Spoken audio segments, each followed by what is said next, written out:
Phenomenal Women, featuring in-depth interviews with today's most inspiring women. Black Hollywood Live. Hollywood redefined. You're listening to Black Hollywood Live. And now, the host of Black Hollywood Live, Phenomenal Women. Yes. Oh. I love this theme music. Yes. Hello, happy Friday, and welcome to the episode of Black Hollywood Live's Phenomenal Women. I'm your host, Ashida Onrae, and I have my co-host with me, Tara Johnson. Hello. And we have a fabulous guest with us today. I cannot wait to get into it. Her name is Denise Boutte. Oh, say it, girl. Denise Boutte. That's right. I'm loving it. It won't leave. I've tried. Right? You may have known her for her famous role, I would say, that I, am very interested in, that I love so much. Why Did I Get Married? Oh, I was the good girl in that. I know. Yeah. So sweet of me. How about that? I know, right? Producer, cook. We can't wait to get into that, talk about your cooking show. I mean, she has so many things going on. We're going to get into it. But first, we're going to talk about how you got started. Mm-hmm. We're going to talk about that role that you came into, the other roles that you have going on, the cooking show, and what you are doing now. Yes. So welcome, Denise Boutte. Oh, thank you guys for having me. I'm so happy to have you Especially here. Phenomenal Women. Yes. I was quite phenomenal. flattered when I was, invited to come and sit down it's with so you guys. fitting. So, thank you. It is. Absolutely fitting. Oh, well, I appreciate that. I will take it and I will go ahead on and put it on my heart. Thank you. Oh. It's a love fest up in here. Yes, it is. It is. I think the truth juice has a little something to do with the love fest. Got a little truth juice going on in here. It's Friday. Yes. It's Friday. It's just orange juice. And yes, Mom, it's just orange juice. It's just orange juice. That's all. So you are from Louisiana. From Louisiana, Louisiana. Girl. Louisiana. So how did you get started into acting? Wow. How many hours do we have? Until the engineer says wrap it up. Until the engineer says wrap it up. Okay, well, I will try to give the small and abbreviated version of how I got into acting. But I pretty much fell into acting in that I went to LSU. I thought I was going to be a journalist. I got sent on a basically a story that didn't quite agree with me. It's kind of sad and melodramatic, so I'm not going to share those details. But anyway, I quickly shifted gears and was like, ooh, I'm going to go into advertising, right? But I initially started out in pre-med because I had no idea what else I wanted to do. I just wanted to get up off the farm in Louisiana, okay? Whatever could get me off that farm, that's what I was going to do, right? So in my mind, how do you become a success in life? You're either a doctor or a lawyer. Woo! Right. Pick Right. one. Yeah. Well, I didn't want to do all that reading that you have done, my dear. So therefore, I chose to go the doctor route. And so that lasted maybe half a semester. And so I switched gears, got into communications, interned at several advertising agencies in Dallas, Texas. One of those agencies gave me my job right out of LSU, and I worked in advertising for 5.5 years. Now, is it true that you would meet new clients and they would ask you to do their print campaigns? That's the crazy part about it. And you start up, in advertising what the client wants, you give, right? And so I was an assistant account executive, and the first account that I worked on was Pampers. And so we had cast a girl. It was for a print campaign, and they were, pulling the folks over to the side, like, we like her, but Denise is more in line with what we were, what we had in mind. And I have no idea this conversation is happening, right? So anyway, my boss comes over to me and was like, yeah, they kind of think you're the girl for this. I was like, for what? It's like, for the print. I was like, you mean in front of the Oh, yeah, no, I don't do that. He was like, if the client wants it, you're going to do it. Oh. So I got paid $1. The baby girl got paid her full fee for the day. I got paid $1 because it was the client, right? Yeah, and I had to sit down with a baby, which I wasn't that big on kids, right? And play with a baby all day. And then the same thing happened on the IM's account. I had a dog looking at my face all day.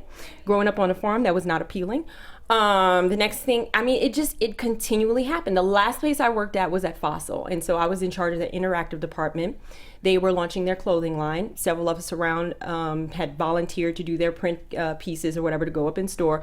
A local agent saw it, called 3 of us, and we laughed about it. We were just like, we all took the meeting. And I signed and was like, why not? And immediately started working. To the point where my boss was like, okay, you need to make a decision. Either you're going to do this or you're going to do that.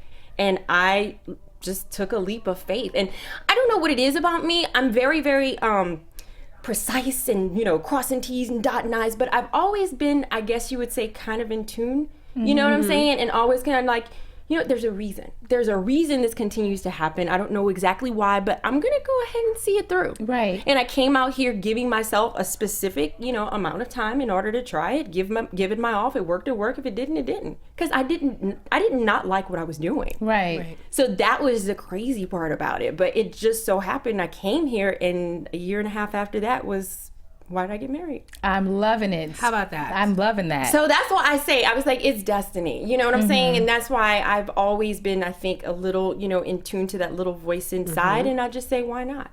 Like, that's always been my thing. What have I got to lose? Yeah. You know? So there you go.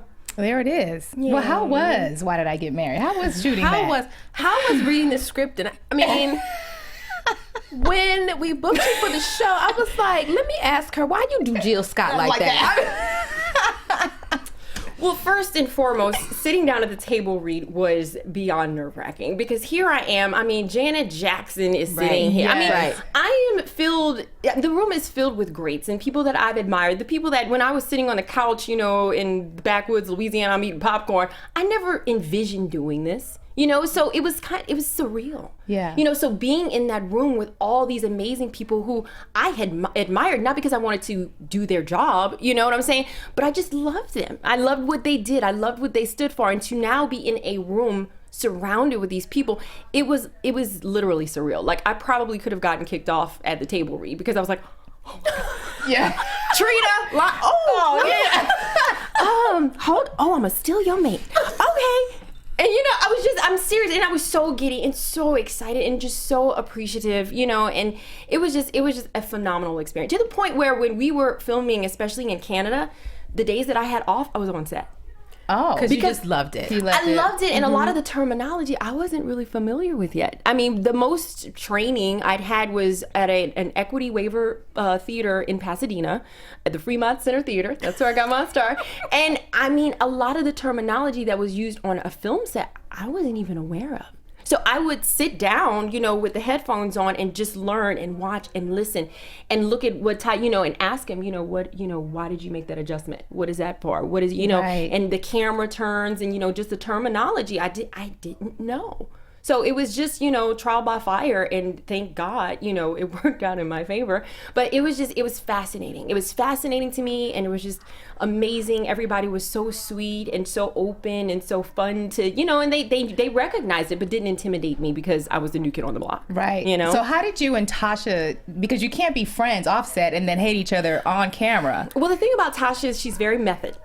So, very method. I'm like, yeah. What does that mean? Well, she was throwing biscuits at me on set. She was throwing biscuits at me. No, I'm joking. It wasn't that serious, but she stays kind of close to character. Yeah. So I was that, and that was new to me too. Because, you know, we do the scene or whatever. I was like, hey, girl. And she's like, no.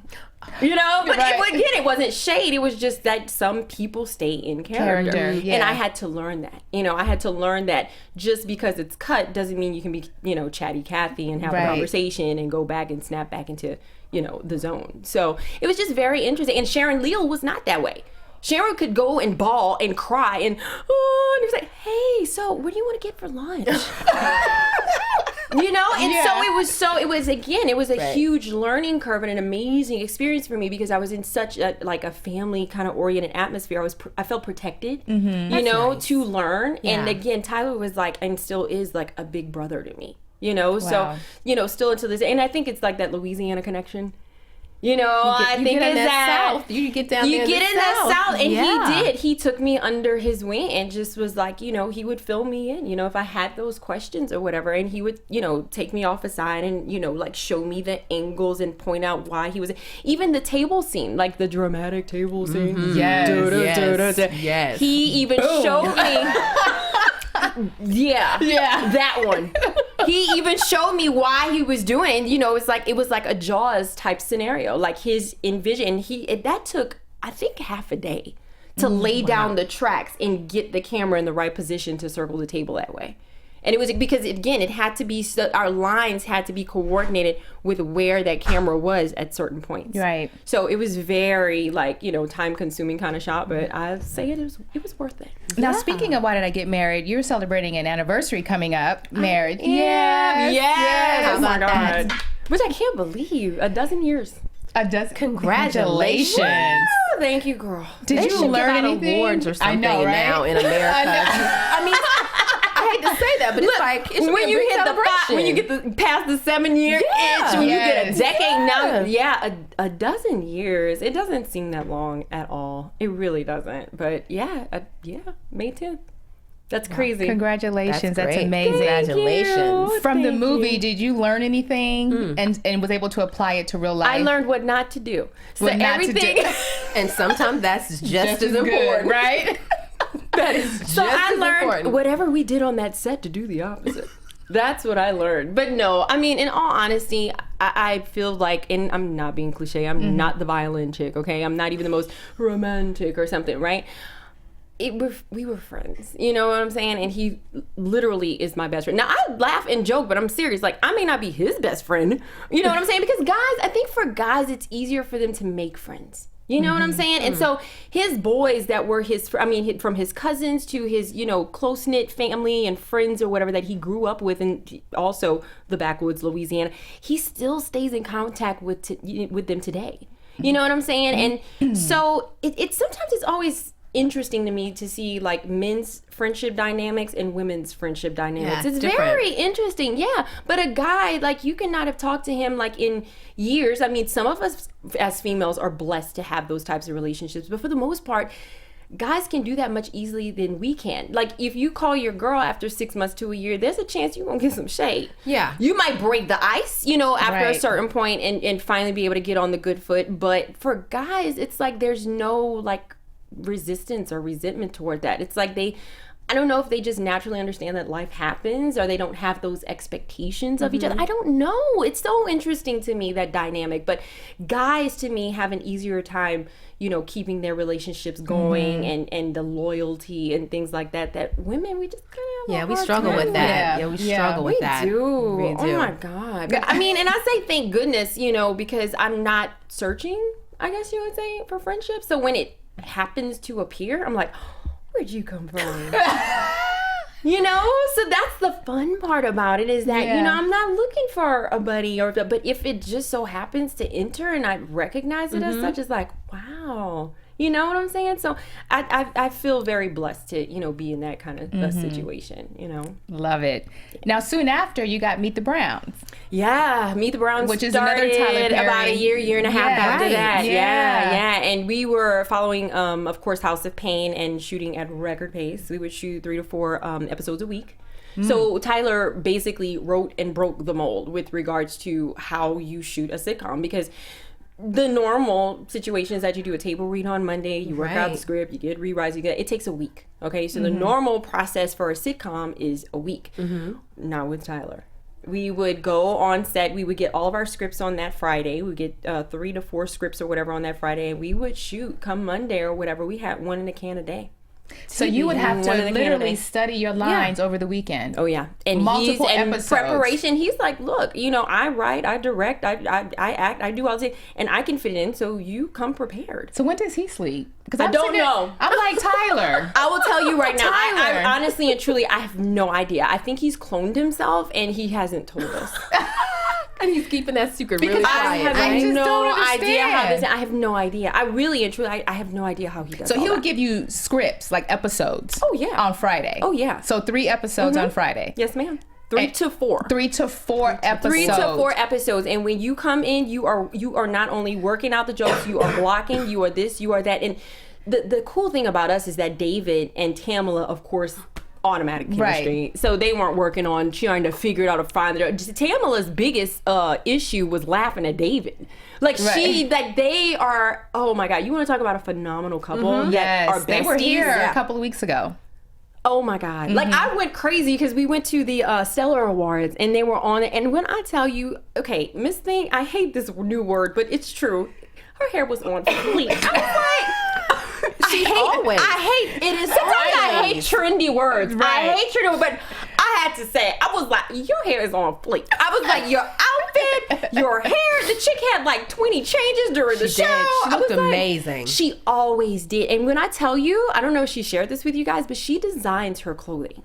She has a seamstress who actually sews it for her. But yeah, she designs her I clothing. had no idea. That's why I told her, I was like, honey, please let HSN know that you are in the market for your own clothing line. Absolutely. Because, and again, seriously, she has a sense of style that is like beside me. But anyway, all that said, David just had a natural, comedic timing. So I learned a lot from David, a whole lot from David. And again, he would sometimes improvise. So you had to kind of go with the flow, So me and Miss New Kid on the line, I was like, that's not in the script.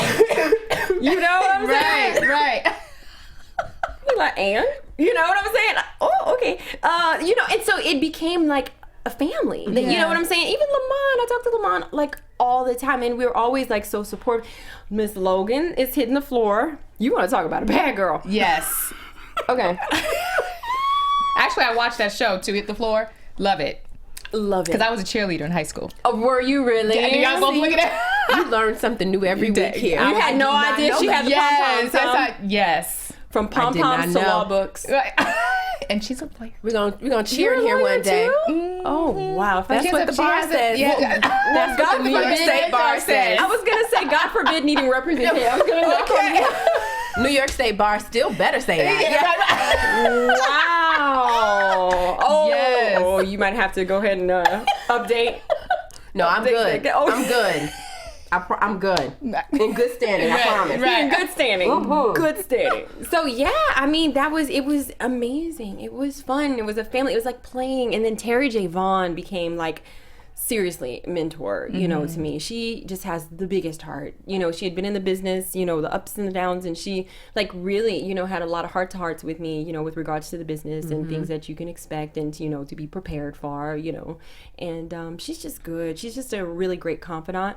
And if I ever need somebody to bounce some things off on, between she and Tyler, I can still pick up the phone till this day, and call him. I have to say, it's so wonderful to hear that, because you hear so much about this industry and you hear so much about people climbing over each other and not having respect for each other, not having each other's back in this town. So to hear that you had a community of people on a movie and a television show that like rallied around you and became more than just, I work with them, became like a part of your family. Yeah. That's amazing. Yeah. That's I'm not saying we all talk every week or something, but there's still like a camaraderie and, like I said, a comfort zone. And, if I do need to pick up the phone and I need, a little advice or, some direction or something, I feel very comfortable in doing that. So, yeah, I mean, and again, there's so many stories in this business, and you feel it. Not everybody's gonna be your ace, but I think, and I'm not saying, go Denise, no, but I think what you project is what you get. Like, I'm not gonna sit down here and talk about energy and all that stuff, but I think, when you put it out there and you're real and you're genuine and you're, that's what you engage with. And when you feel the negative energy or whatever it is, you're just like, okay, I'm good. I'm cool on you.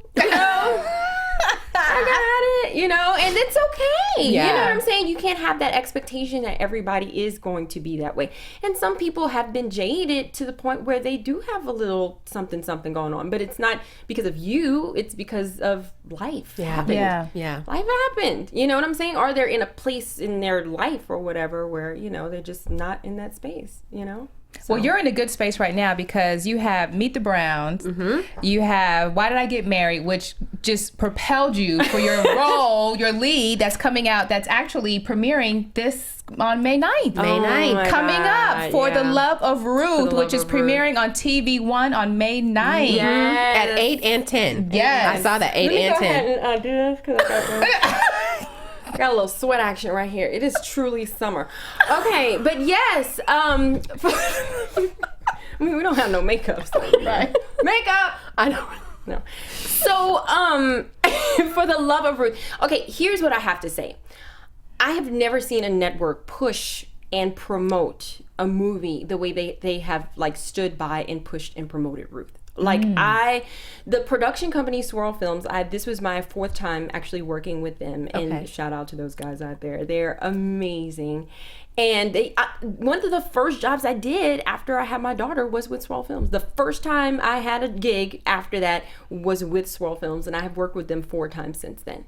I mean, they're just an amazing group of guys, very efficient, very down to earth, very, they just pick quality projects and work with quality people, And so what happened was I basically got this script presented to me 4 days before they started shooting. Oh. Well, then that Tyler Perry training came back. Back. There it is. Everything happens for a reason. Because that said like soap opera pace. That's what I said. So I said to myself, what y'all waiting on? It's like, we can start this in 2. I was like, I don't know. And why are we taking, 3.5 weeks to shoot? I can do this in 3 days. I love it. And this is what I said. It's true. Luck is when opportunity meets preparation. Yes. Because I can tell you 1,000 times, because this business, when you do something for so long and people see you a certain way, because I came out here, when I was like gung-ho and let's see what Hollywood has to offer, right? I'm going to conquer Hollywood. I thought I was a drama chick, right? I thought I was going to do drama. I was going to be a true thespian, right? Yeah, I got on a comedy. You know what I'm saying? So that's thankfully what people knew me from. That's what people relate. So when you tell people, oh, I can do more than one thing, until they see you do it, they kind of don't have that. You know what I'm saying? Because, of course I've done, other films, I've done it, but this was a lead role. Like, Chick was in every single scene except maybe 2.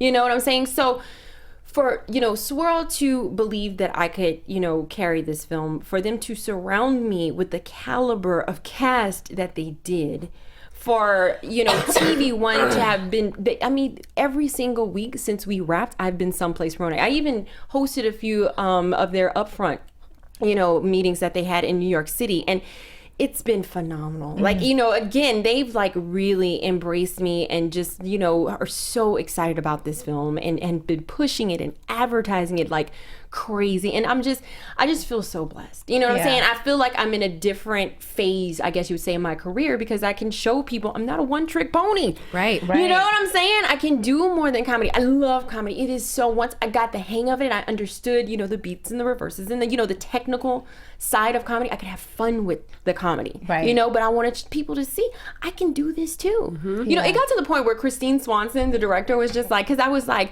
okay, I gotta do, this girl has been through some things. Ruth has been on a journey. Yeah. Well, really quick, tell us about Ruth. For the audience. Well, Ruth is based on the book of Ruth in the Bible. And before people are just like, oh Lord, here's another Bible story, it is not so literal in that I'm preaching to you. It's not that kind of thing. We're not throwing Bible quotes at you. It is a real life perspective that everybody in certain ways can relate to. That's all there is to it, And so whereas we're not beating you over the head with Bible quotes or, phrases or whatever, or life lessons and things of that nature, you just see this woman evolve. You see her journey. You see the people that come into her life. And she really, the thing about her is that she's lonely. Like, she just starts out, she's lonely. She was an orphan as a young child. She lost her parents. And, it's just a true, I say it's about being resilient. That no matter what, you have to know that life will give you ups and it'll give you downs. And it's how you get through those valleys to bring you back to that peak. Because we're all going to have one. Yes. God forbid that it's something like completely life. But the point is, life happens. So you have to prepare yourself so that when those things happen, you're full enough, or you have that, stable group of people around you to get you through. Because inevitably, that's part of life. Right. That is preaching. That is That's a sermon. That's for real right there. That is for real. In the role, how did you prepare for it? You know what? I love the fact that I didn't have much time to prepare. I basically had to jump in and not overanalyze, because like I said, a part of me is very analytical, sometimes to a fault. Yeah, especially 4 days. Right. Yeah. But the thing about this is that there was, the center of the story is, the relationship between my character and Naomi, which is portrayed brilliantly by Loretta Devine. Whenever you say Loretta Devine, I just I want like someone to just go, oh, and like have somebody like float on air. Yeah. That's how I feel about her. Yeah. Like, how did you feel when she walked in the room? Like, I would have broke out into like Dreamgirls singing or something. Well, the thing was, you see, the part of me I would have did that with Gary. Oh, Shazza. That's a whole other story right there. But you see, you went way back with the Shazza. You went to a different world with it. See, that's what I'm saying. Wait, I was wondering. I was like, yeah, because see, that's CSI people. That's how you know 'em. But I know him as Shazza. A different world. Different world. Yeah, and he had the braid. Did he have the braids? The dreads. The dreads. Yes. Long dreads. He walked in. That You were like, Gary. oh, that's for real. That Gary. He's something. That Gary. The hashtag is Mr. Smolder. He's gonna get so pissed at me, but that's what I call him because he has this natural thing in his eyes. I'm like, oh, there he go again. Go, Mr. Smolder. Ooh, wait. Made those scenes easy, huh? Girl. Yeah, and he plays the. I'm so not a musician. I think the acoustic guitar. So every lunch, I was like running to my trailer because he would play the guitar and sing. If you think this brother can act, you have got to hear him sing. That ain't even fair. And this was all original. I know, right? That's For not even somebody to fair. have all the talent in the world. Right. He was, I mean, and again, just sometimes just coming from the heart, you know, and just playing. And we kind of thought about trying to work it into the script, but it was like, yeah, we don't think his character's that cool. You know, I don't think this is going to work. But he was just, again, just a genuine, sweet person. Now, Miss Loretta, or Miss Lolo, as I like to call her. Miss Lolo. Miss Lolo. We had our first scene on a bus. So we were on a bus, and I've got this like huge monologue and stuff. And part of it is that when you're meeting, you know, veterans, you know, or people who are, you know, moguls of sort, who you admire for you have to present to them, especially if they've never met you, an air of, hi, you know, I'm Denise Boutte, and we're going to be doing Ruth. Is there anything you like? You know what I'm saying? To make them feel confident, that you know what the hell you're doing. But girl, by I think 2 hours into it, after we got our first one, we were joking. They were just like, okay, guys, can y'all really just bring it down? You know? And so I felt I could let my hair, but I felt a part of me had to prove to her that I could hold my own. Right, right. You know what I'm saying? Because you have to, because she doesn't, you know, is she a Meet the Browns watcher?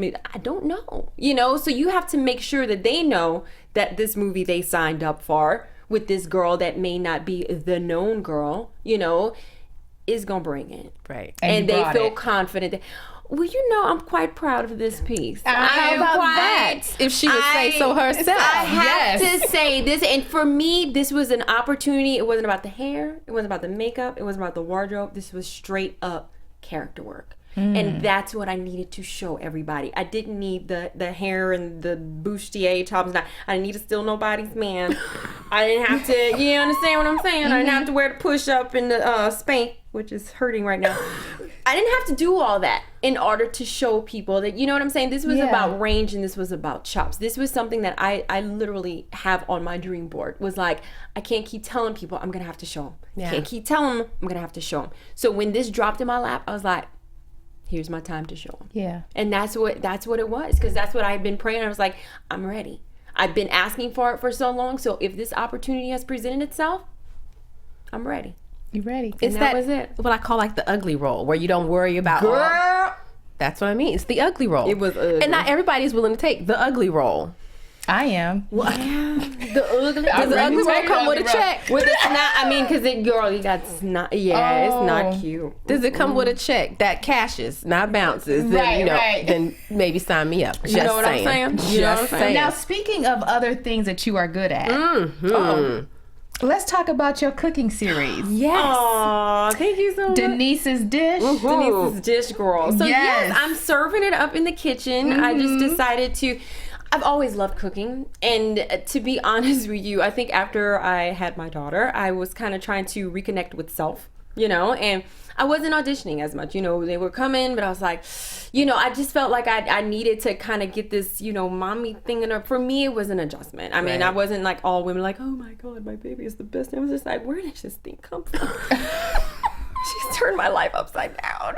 What do I do? She doesn't sleep. She screams. Oh my God. So it took me time. You know what I'm saying? And so Yeah. I think that in order for me to reconnect with self, it was through cooking. And I think a lot of the love that I realized I had for it was when I moved away from home. Like that was my way. I mean, and I'd gained instead of getting the freshman 15 when I was in college, I got it when I moved away to Dallas and I was on my own because I was throwing down. I was calling my mom, and this was the funny thing about my mom.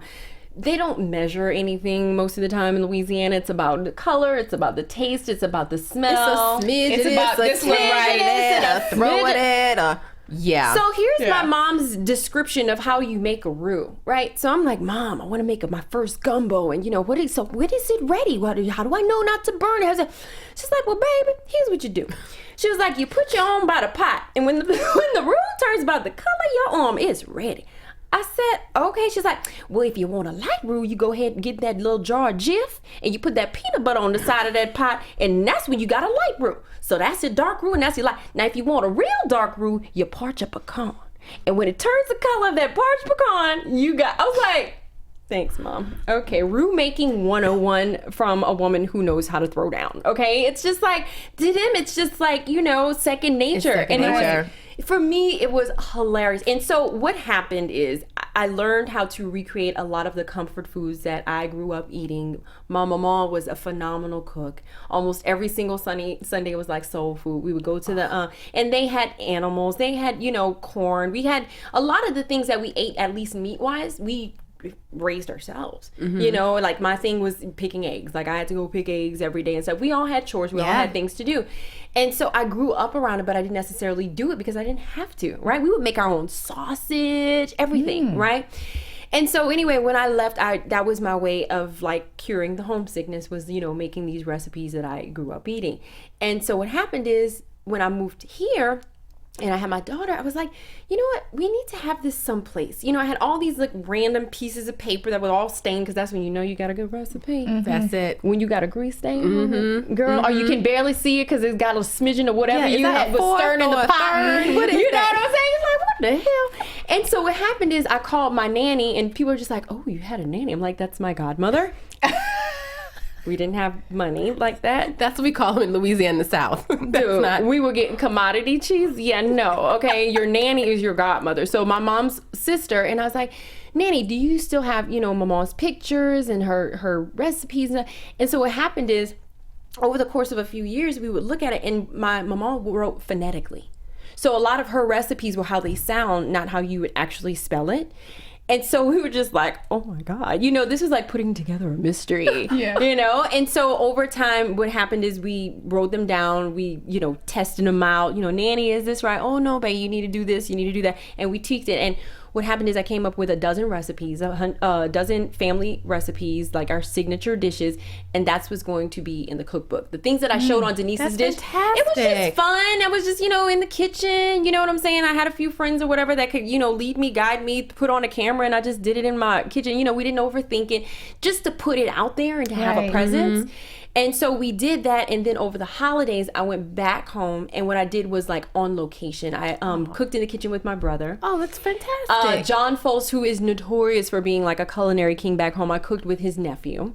It was just a jambalaya pasta. Oh my God. Oh my God. So we're the new friends. We're going to come over. Right. Yeah. I asked her, I was like, I know you have Mississippi mud pie in like your purse or something. I know. I'm bad. Look, I've been on the promo trail, girl. Okay. So, all right. Okay, but I'll make it up to you. Please do. If you guys continue to give me truth juice, I will make anything. Y'all have a kitchen, right? Keep that truth juice going. I want to taste that.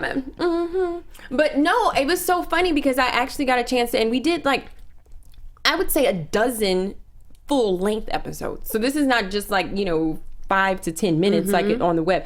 These are a dozen full length. And I even took a walk back to my grandparents' farm. There's not much there anymore, but the barn is still there. It's kind of got a little gangster lean right now. My mom's fig trees are still there. My mom till this day is notorious for her fig pies. Like people come to, her tarts, fig tarts that she makes. And now she told me, baby, you can't put that in the book. Okay, so my mom told me I cannot yet put her fig pie recipe in there because that's a little side gig. Okay, so I can't do that now. But I was just like, what, this is awesome. And for me, it's like paying homage, to my grandparents and the simpler time and the way that I grew up. And just kind of, to me, it's just kind of a way of keeping it going. You know what I'm saying? Like just, you continue to live, I think, or whatever, or breathe life into the next generation with those recipes, Now, and can we buy this book? You will be able to buy that book. And here's the amazing thing, and it's just happened in the last couple of weeks. Because I need help in the kitchen. I told her, I said, you are sitting down with two of the most non-cooking sisters you ever want to meet. That's what I told And her. I just say it's because you're busy and you just don't make time. That's what I'm Right. gonna say. Until Right. it becomes second nature, it is intimidating. It is. I totally get it. I totally understand. But until you do it for a while, you're like, girl, psh, That's what I'm gonna say, too. And I'm don't- busy. And don't overcomplicate it. Oh, shame on you. That's her excuse, and she's sticking to it. That's right. I plead the Babe, fifth. I'm busy. I'm hosting. I'm That's it. writing. I'm That's it. producing. Yeah. No, here's the thing. It can be such an. I love sandwiches.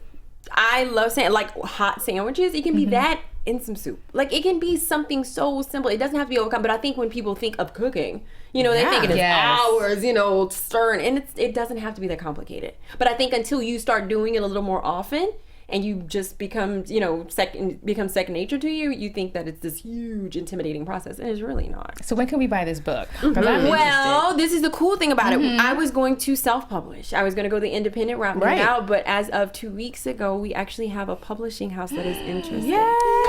So it was going to be August, but we're going to see whether or not that pushes the date a little bit or whether or not that accelerates it. I don't know, but we're working on that right now. And my brother and I have seasonings coming out, like a seasoning blend. Fantastic. Louisiana Girl Seasonings. And so, Louisiana Girl Seasoning. yeah, so I'm like so excited. Now that will be out in August, so that's Good. for sure thing. But my brother is also an amazing cook. He throws down on one of the episodes and he debones the chicken. Girl, he go to work deboning it because I don't know how to do that. You My know, mom knows how to debone a chicken for her roti. dude, 'cause she's from really? Trinidad. Oh my Oh, god! yeah. And when I tell you, it's so And deboning juicy, by the mouth too. You know how you can just chew off Oh of. no, we in. Are you kidding? Yes, I was like, Mom, Oh, she's the chick that puts the whole thing in and just comes out with. nothing on the bone. Oh no. Do people in the South do that? People in the South just chew the bones. I think we like the marrow. We just chew the bones. The marrow. That's what we do, right? Or we'll boil it and save it for something else. Yeah, you know how. Keep that water for something else. And nothing goes to waste. We're not pulling some bone out of our mouth. Yeah. That's what that is. We throw some onions with the marrow, like voila. Wow, that's hilarious. Love it. I'm loving it. Denise, I'm loving you. You want to know why? You want to know why this is amazing? Because it's phenomenal. I mean, you conquered acting. Yeah. You came out here, conquered it, killed it, worked with Tyler Perry. Absolutely. I mean, lead role coming out, TV One, May 9th. But you're also know- a CEO. You have your own production company. Imagine that Productions mean, Incorporated. Yep. Yes, let's do indeed. it. But we were talking about that. Once again, I will use that phrase. You cannot be a one-trick pony. Yes. If you're waiting on someone to give you a job, to give you and this was part of Tyler. You're on a show, you're going to be here for a while, but you have to know this is for a time. This is going to come to an end. It is inevitable. Absolutely. And so that's whenever I was, looking at other people, because I don't necessarily call myself a writer. I'm more of a factual writer. I'm partnering with someone to make the cookbook as vivid and, to just have the words or whatever to paint the picture. I know what my strengths are and I know what they aren't, And so it was just an amazing time, and he told me, get yourself. So yeah, in my arsenal, I have over a dozen projects. About 7 of those are scripted. And so I partnered up with some amazing writers to yield those pilot episodes. And when the opportunity presents itself, I'm going to put it out there. As it will. Hopefully give other people, a chance to shine. I don't have to be, I can't participate in all those projects. Okay, Right. but You can hopefully try. I can try. with those, those She's skills. you're participating in other ways. I am participating. Now Yeah. you're behind the camera. I will be behind Right. the camera, and so again, give other folks a chance to shine. Of course, Louisiana is near and dear to my heart. Maybe bringing some of those projects That'd be back home to fantastic, yeah. Louisiana and giving other folks, a chance like Tyler gave me. It wasn't about the length of my resume. I see something. Yes. Yeah. You have something, and you have to, hone it. And you're gonna be something great. Tyler, do you see anything in Tara and I? How about that? Hello. Let me tell you, if somebody could see it, it would be him. He has an amazing. He does. He knows. He's I love it. very Yeah. instinctual with I that. love it. We I ain't love shame it. I around love here. it. We ain't shame at all. Right. You got to put it out there. Gotta put it out there. If you don't put the energy out there, how do you know? How about that? That's what we do around here. Well, our engineer is telling us that our time is up. Yeah. Yes, you have to come back. You gotta come back. Wait, gotta this come is an back. hour already? You're serious? Yeah. We're around. Almost. So we have to talk about, where they can find you, Yes. your website. We have to Put that in there too. Denise J. Boutte. Denise _Boutte is Twitter and Instagram, and Denise Boutte on Facebook. So check me out. Check out Ruth. May 9th. Check out and website where they Yes. Website Denise J. Boutte. DeniseJBoutte.com. Yes.com. Yes, that .com. picture is super cute, right on her website. You like that, girl? Yeah, I do. I try. And I'm your host, Ashida Onrae. Oh, and I'm Tara Johnson. Where can they find you? Oh, they can find me Ashida Onrae, Twitter, Facebook, and Instagram. You can find me on Twitter and Instagram at TJ Wagging Her Tail. Wagging her tail. What? Yes. Happy Friday. Thanks again for tuning in, and we look forward to inspiring you next week. From producers Maria Menounos, Dario Kristen, Tiana Hobson, Kevin Undergaro, and the entire BHL crew, we would like to thank you for supporting Black Hollywood Live, the first online broadcast network dedicated to African American entertainment. For questions and comments, contact us at info@blackhollywoodlive.com. Like us on Facebook, tweet us, or Instagram us at BHL Online. And I'm your BHL announcer, Scipio. Instagram me at Planet Scipio. Thank you for tuning in. The views expressed here are those of the host only and do not necessarily reflect the views of BHL or its owners or principals.